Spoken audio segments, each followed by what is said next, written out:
தமிழ் அன்னைக்கு முதல் வணக்கம். பொங்கல் பண்டிகை எல்லா திருவிழா மாதிரி சாதாரண திருவிழா கிடையாதுங்க.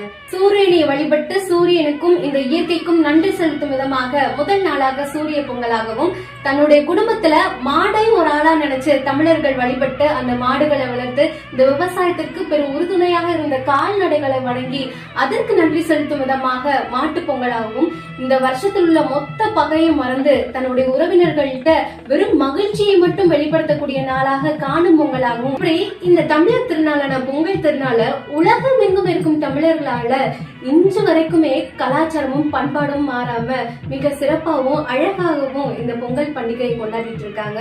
மார்கழி மாதம் முடிஞ்சு தை முதல் நாள் அன்னைக்கு புதுப்பானையில பச்சரிசிட்டு வெள்ளத்தோடைய இனிமையும் அந்த பச்சரிசி பொங்குறதும் பசுமாட்டுடைய மணி ஓசையும் இந்த மாதிரி விஷயங்கள்லாம் எந்தமா உணர்த்துது.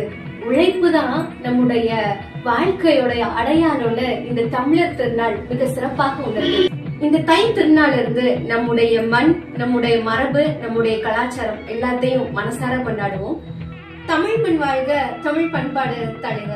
அனைவருக்கும் இனிய தமிழர் திருநாள் நல்வாழ்த்துக்கள்.